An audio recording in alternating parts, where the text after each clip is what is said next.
تو اللہ ہمیں پیدا کر کے بھول تھوڑی گیا ہے. اللہ قرآن میں کہتا ہے قدر فیہا اقواتہا, انسان کو زمین پہ لانے سے پہلے اس کی خوراک کا میں نے زمین میں بندوبست کیا ہے. لایا بعد میں ہے, بندوبست پہلے کیا ہے. تو جتنے لوگوں نے آنا تھا ان سے زیادہ کا کیا ہوگا یا کم کا کیا ہوگا؟ اب ہم پوچھ کے اللہ کے ہاں بندہ لے کر آئے, اللہ بتا 2 بچے ہو گئے, تیسرا لاؤں؟ ایسا تو نہیں پانی وانی کم پڑ جائے, گیس بجلی کے ذخائر ختم ہو جائیں, ایسا تو نہیں, مسئلہ تو نہیں ہے.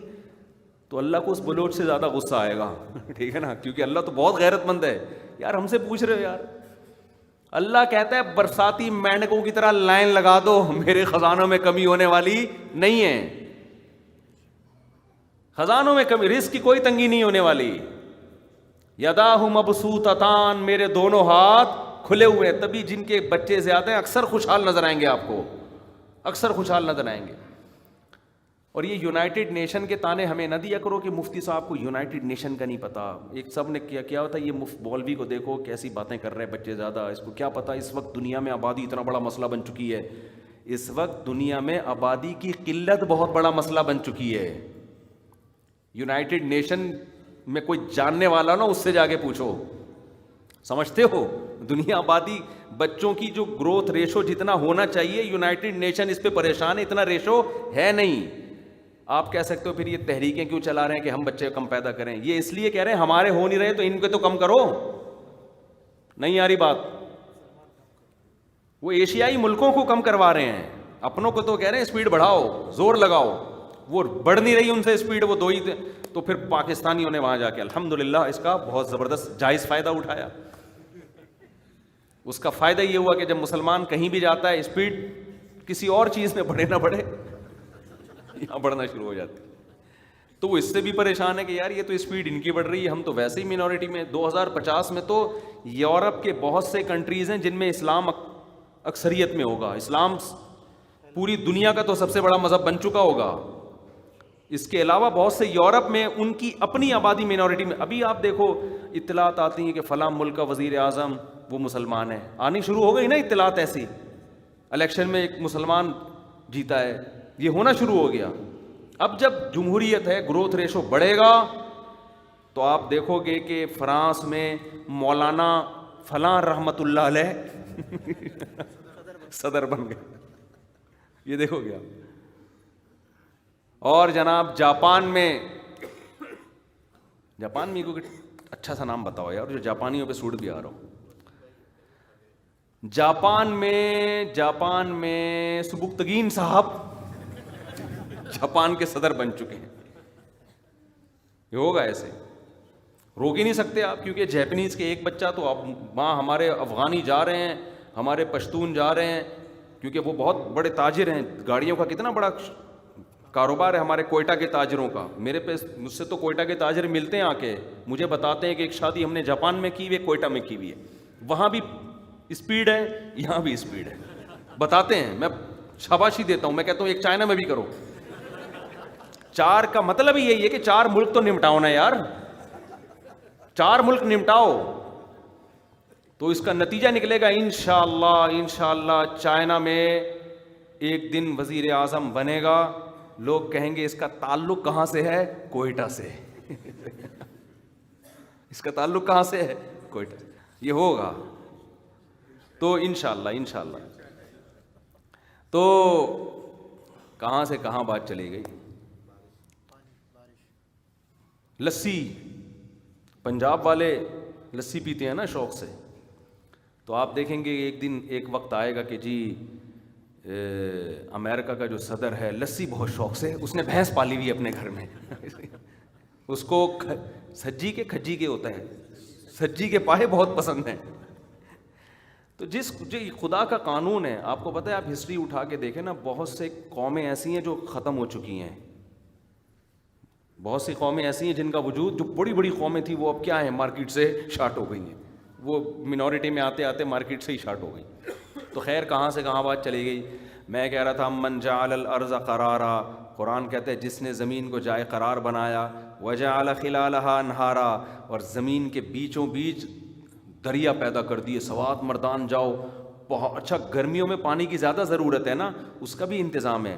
سردیوں میں برف بنا کے بڑے بڑے تودے گلیشیئر اللہ پیدا کرتا ہے, جیسے ہی گرمی میں پانی کی ضرورت بڑھتی ہے سورج کو آرڈر دیتا ہے بھائی اس کو پکانا شروع کر, قطرہ قطرہ پانی, پھر کیا اسپیڈ کے ساتھ پانی.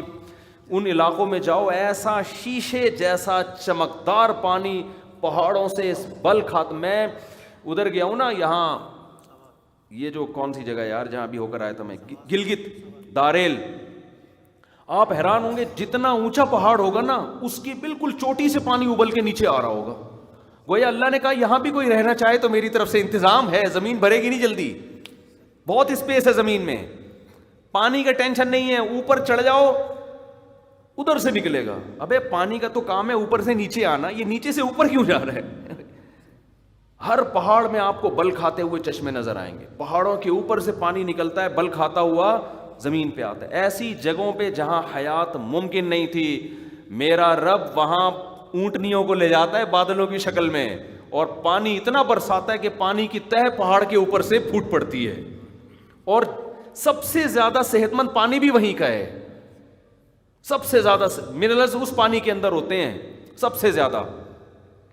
تبھی وہاں کے لوگوں کی صحتیں دیکھو, وہ پانی پی پی کے پتھر بنے ہوئے ہوتے ہیں, وہ ایسے فولادی جسم ہوتے ہیں اس پانی کی وجہ سے. کیسی خدا کی قدرت ہے بھائی. وجعل الارض قرارا وجعل خلالها انہارا وجعل لها رواسی. کہا تم دیکھتے نہیں یہ کون ہے جس نے زمین پر اتنے بڑے بڑے پہاڑ میخوں کی شکل میں ٹھوک دی ہے زمین کے اوپر, جس سے زمین کا بیلنس قائم ہے. وجعل لها رواسی وجعل بین البحرین حاجزا. کون ہے جس نے کڑوے اور میٹھے پانی کا سمندر ساتھ ساتھ چلا دیا اور ان کے درمیان ایک ایسی رکاوٹ پیدا کر دی, نہ ادھر کا پانی ادھر جا رہا ہے اور نہ ادھر کا پانی ادھر آ رہا ہے. اِلٰہ مع اللہ. قرآن کہتے بتاؤ اس کے علاوہ بھی کوئی ہو سکتا ہے اس خدا کے علاوہ؟ امن یجیب المضطر اذا دعاہ. کون ہے جب بے چین ہو کے اس کو پکارتے ہو تو وہ تمہاری پکار پہ لبیک کہتا ہے, تمہاری دعا کو سنتا ہے. کوئی تو ہے سننے والا, آپ کہہ سکتے ہو ہماری تو سنتا ہی نہیں ہے. یا تو آپ کی کوئی پکارنے میں دم نہیں ہے. طلبہ کو پڑھا رہا تھا نا, بارش ہم نے, ہماری دادی اللہ ان کی مغفرت فرمائے, میں نے خود ان سے سنا, کہتی ہم جب جاتے تھے نا ہندوستان میں قحط پڑتا تھا تو ہم علماء, ہمیں وہاں مظاہر علوم تھا قریب میں ہی, سہار حضرت شیخ الحدیث مولانا زکریا رحمۃ اللہ, اور دیوبند بھی قریب تھا, تو وہاں سے علماء پھر نماز استسقاء کے لیے جاتے تھے. بڑے پرہیزگار علماء تھے. تو ہماری دادی بتاتی تھیں کہ ہم جب بارش کی دعا کے لیے نکلتے تھے ہمیں اتنا یقین ہوتا تھا کہ بارش ہوگی کہ ہم پہلے سے تمبو لے جاتے تھے اور دیگیں چاول کی, نا کہ جب بارش ہوگی تو ہم کیا کھائیں گے, چاول کھائیں گے وہاں بیٹھ کے خوشی میں. اور پھر اتنا روتے تھے وہاں جا کے, اتنا روتے تھے, اور بادل آتے اور دھڑا دھڑ پانی برسنا شروع. یہ میں نے اور بھی کئی لوگوں سے سنا ہے, اکیلے اپنی دادی سے نہیں سنا, کہ نماز استسقاء میں جہاں دعا مانگی بارش برسنا شروع. لیکن نماز استسقاء اس طرز پہ ہو جس طرز پہ شریعت نے حکم دیا ہے. کیسے حکم دیا؟ نمبر 1, پرانے بوسیدہ کپڑے پہن کے نکلو, اپنے جانوروں کو بھی لے جاؤ, عورتوں کو بھی لے جاؤ. آج نماز استسقاء ہوگی, خواتین 1 گھنٹہ میک اپ کر کے نکلیں گی اس میں, مرد J.Dot سے کپڑے منگوائیں گے اور پھر موبائل ہاتھ میں ہوگا اور نماز کے لیے جا رہے ہوں گے. فون کر رہے ہوں گے, میں ذرا مولوی صاحب نے اعلان کیا نماز استسقاء کے لیے جا رہے ہیں, میں ذرا ایسا کرو تم نا مجھے 1 گھنٹے بعد فون کرنا. دیکھو ناراض نہیں ہونا, تم مجھ سے ناراض نہیں ہونا. دیکھو بارش نہیں ہو رہی نا, بارش نہیں ہوگی, اب خود سوچو عشق وشق رہے گا ہم دونوں کا آپس میں. یہ اسٹائل ہوگا آج نماز استسقاء کے لیے جانے کا. تو جانور تو ہیں ہی نہیں, تو ان کو لے کے کتے لے جاؤ گے. ڈیفینس کلفٹن سے کتے آ رہے ہوں گے نماز استسقاء کے لیے. یہ جو جانور پالنے کے تھے وہ پالے نہیں, یہ پالے ہوئے. کیا خیال؟ تو کہاں دعاؤں میں دم ہوگا بھائی. نماز استسقاء میں ہے بوسیدہ کپڑے پہن کے جاؤ اور وہاں جا کے اتنا گڑ گڑاؤ, اتنا گڑ گڑاؤ. میں اکثر ایک واقعہ بیان کرتا ہوں, یہاں ہمارے پڑوس میں ایک ڈاکٹر صاحب تھے, ان کے والد صاحب وہ بھی ہندوستان سے آئے تھے, بوڑھے تھے. میں نے ان کو جب بتایا کہ ہماری دادی یہ بتاتی تھی کہ ہندوستان میں ہم نے خود دیکھا ہے کہ ادھر دعا مانگی ادھر بارش ہوئی, کہتے ہیں یہ تو ہمارے ساتھ بھی ہوا ہے. انہوں نے اپنے 2 واقعات بیان کیے. ایک راول پنڈی کا قحط پڑ گیا تھا, کہہ رہے ہیں سب علماء نکلے, پرانا واقعہ بھی 30-35 سال پرانا. کہہ رہے ہیں ادھر دعا مانگ کے فارغ ہوئے, ادھر دھڑا دھڑ بارش ہونا شروع.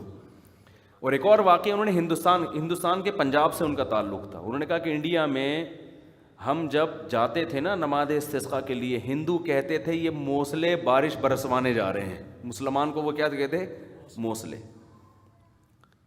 تو کہہ رہے ایسا ہی ہوا. ہمارے امام صاحب جو تھے انہوں نے ایسی دعا مانگی, شدید گرمی, سورج سر پہ, اتنی شدید گرمی کہ کہہ رہے ہیں ہمیں ایسا لگ رہا تھا کہ ہماری کمر چمڑے کی نہ بن جائے, کہیں جل نہ جائے. لیکن وہ جو امام نے دعا مانگی ہے, انہوں نے کہا کہ اللہ جب تک تو برسائے گا نہیں ہم یہاں سے ہٹیں گے نہیں.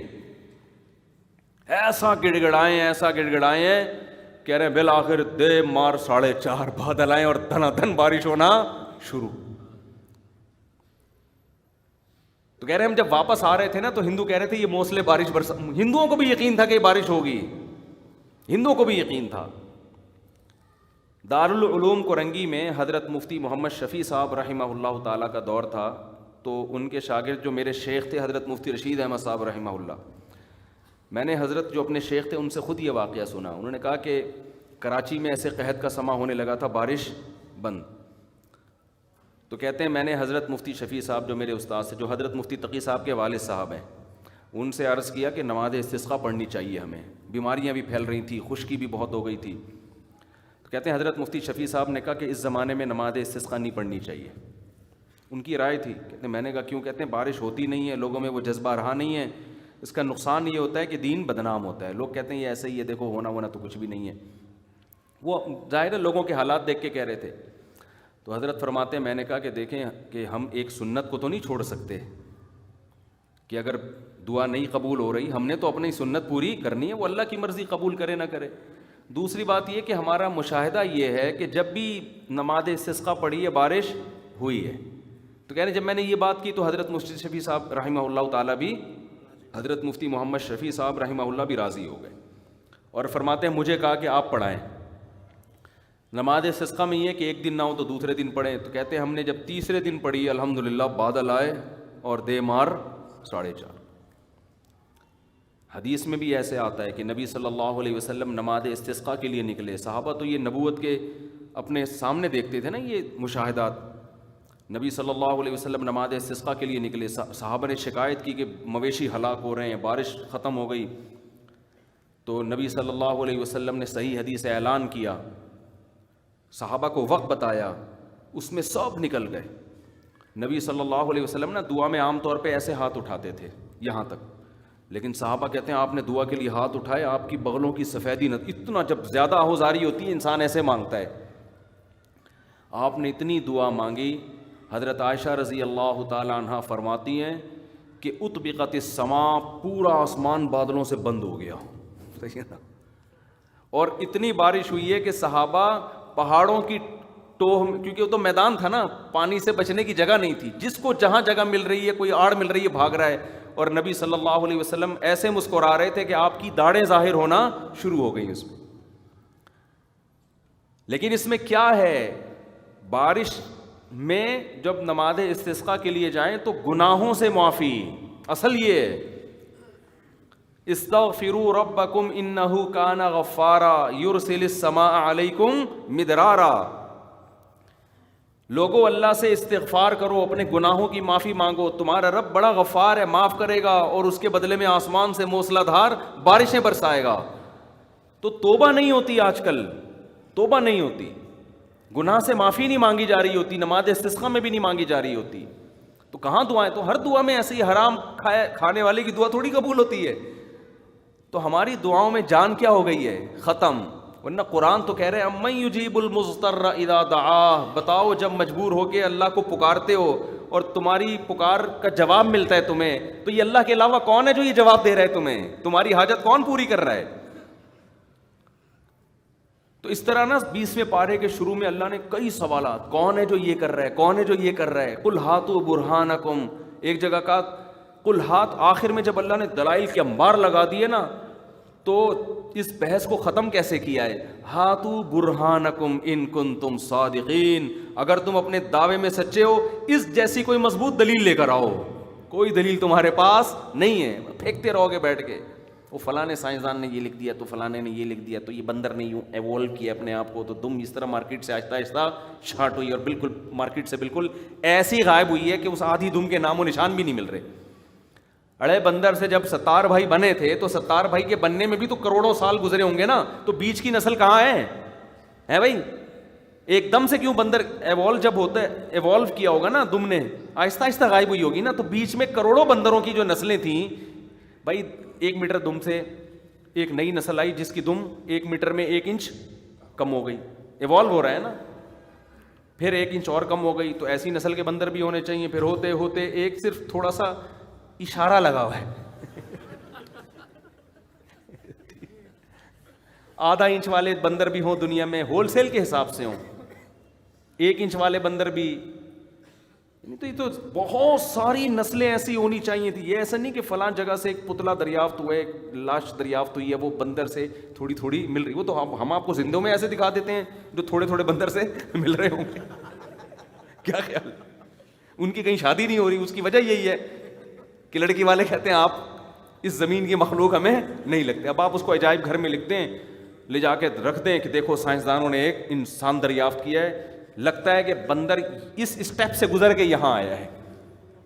ایسے تو بہت آج بھی موجود ہیں, لیکن وہ بندر تھوڑی ہے بھائی, وہ اللہ کی طرف سے ان کی ایک بناوٹ ایسی ہو گئی, ہیں تو پورے انسان وہ. خیر کہاں سے کہاں, اب تک یہ بھی کتنی بڑی دلیل ہے, انسان کی باڈی میں سور کا دل تو لگ گیا, بندر کا نہیں لگ رہا. اگر بندر سے بنا ہوتا نا تو سب سے قریبی رشتہ دار ہمارا بندر ہوتا, اٹھا کے لگا دو فوراً لگ جاتا. جیسے قریبی رشتہ دار کے گردے لگتے ہیں, تو جانوروں میں ہمارا قریبی رشتہ دار کون تھا؟ بندر تھا, تو کھڑک کر کے لگا دیتے آرام سے. سور جس کی کوئی میچ ہی نہیں, وہ اللہ نے بنا دی اس کے کچھ پارٹس, بندر کے نہیں لگ رہے. تو فضول قسم کی باتیں. یہ وہی ہے کہ جو جس کائنات کو دیکھ کے اللہ کے وجود پہ, اللہ کی توحید اور قدرت پہ یقین آنا چاہیے تھا, اسی سائنس پہ غور کر کر کے الٹے چلے جا رہے ہیں, سر کے بل اللہ سے دور ہو رہے ہیں. تو اس لیے بصیرت کی آنکھیں اللہ کھول دے. تو اس سائنس میں اللہ کی محبت بڑھتی ہے سائنسدان بننے سے, اللہ کی عظمت اور زیادہ پیدا ہوتی ہے جتنا اس کائنات. تبھی تو قرآن بار بار کائنات میں غور کرنے کا حکم دیتا ہے. اگر کائنات میں غور کرنے سے خدا سے دوری ہوتی تو جگہ جگہ اللہ یہ کہتا ہے اس کائنات میں غور کرو. لیکن آپ جب بصیرت کا چشمہ اتار دیتے ہو اور خواہشات کا چشمہ لگاتے ہو, تو پھر آپ کو اس کائنات میں غور کر کے خدا کی معرفت کے بجائے خدا کیا بغض اور معاذ اللہ نفرت پیدا ہونا شروع ہو جاتی ہے. وہ آپ نے چشمہ ہی غلط لگایا ہوا ہے. تو خیر یہ بات میں جلدی سے بات کو سمیٹ کے ختم کروں تو قرآن کہتا ہے وَنُفِخَ فِي الصُّورِ, ایک دن آئے گا اس کائنات کو بھی ایک ہی ہلے میں اللہ تعالیٰ ختم. فَدُكَّتَا دَكَّةً وَاحِدَةً, ایک ہی دفعہ میں کوٹ کے رکھ دیا جائے گا اس کو سب برابر. تو ساری آپ کی آسمانوں تک پہنچی ہوئی ترقی, آپ کے سپنے, آپ کے خواب, آپ کی سیٹنگیں, آپ کی بینک بیلنس, بحریہ ٹاؤن, اور میرا پلاٹ, اور میں یہ کروں گا, میں یوں کروں گا, پھر ایسے ہو جائے گا, پھر شیخ چلی کے منصوبے, وہ انفرادی طور پہ تو جب آپ مرتے ہیں تو اسی وقت پورے ہو جاتے ہیں, اور کائنات میں ہر چیز کے منصوبے وہ اس وقت سارے پورے ہو جائیں گے. تو ان سب باتوں سے پتہ چلتا ہے بھائی یہ مسافر خانہ ہے, اس دنیا کو زیادہ فری کرانے کی کوشش مت کرو. اتنا جتنا W11 سے محبت ہے, جب بیٹھ کے اس میں بہت اچھی لگتی ہے W11, کہ چمک چھلو بنی ہوئی ہوتی ہے نا, W11 دیکھیں گے نا, چمک چھلو بنی ہوئی ہوتی ہے, جھالریں لٹکی ہوئی ہیں, جو جہاں وہ ڈرائیور بیٹھتا ہے اس کی وہ جگہ کو دیکھو کیا چمک پٹیاں, گانے چل رہے ہیں, اور کنڈکٹر پاؤں رکھنے کی جگہ نہیں, ادھر سے گھس کے سب سے کرایہ لیتا ہوا آگے دروازے سے اتر جائے گا, پتہ نہیں جگہ ہے نہیں, یہ اس کو کچھ بھی نہیں ہوتا. یہ سب انجوائے کرنے کی چیزیں ہیں W11 میں. لیکن دل تھوڑی لگاؤ گے کہ W11 کے اتنا کچھ سنا ہے تو اب W11 میں ہی بیٹھ جاؤ. آپ بولو گے بھائی میں تو نانی کے گھر جا رہا ہوں, یہ تو مسافر خانہ ہے. تو دنیا بھی ایسے ہی ہے, یہاں بحریہ ٹاؤن بھی ہے, یہاں دبئی بھی ہے, یہاں سوئٹزرلینڈ بھی ہے, یہاں لینڈ کروزر بھی ہے, یہاں BMW بھی ہے, یہاں گٹر کے ڈھکن بھی ہیں گٹر کے کھلے ہوئے ڈھکن, صحیح ہے نا, سب کچھ ہے. لیکن غریب کا رکشہ بھی ختم ہو جائے گا, اور ماندلار کی لینڈ ٹروزر بھی ختم ہو جائے گی. جس کی 4 شادیاں ہیں وہ بھی مرے گا, شادی لیس ہو جائے گا مرتے ہی, ٹھیک ہے نا, اور جو کما رہا ہے رشتہ نہیں مل رہا وہ بھی بالآخر مارکیٹ سے شارٹ ہو جائے گا. تو اس دنیا کو زیادہ فری کرانے کی بالکل بھی ضرورت نہیں ہے. یہ قرآن کا پیغام ہے. اصل ہے آخرت, اس کی تیاری کرو, گناہوں سے بچو, خدا کو راضی کرو. وَإِنَّ الْآخِرَةَ لَهِيَ الْحَيَوَانُ وَإِنَّ الدَّارَ الْآخِرَةَ لَهِيَ الْحَيَوَانُ. اللہ کہتے ہیں اصل زندگی وہ ہے جس کے بعد موت نہیں ہے, وہ ہے اصل زندگی, اس کی تیاری کی فکر کرو. اللہ تعالیٰ سمجھنے کی, عمل کی توفیق عطا فرمائے.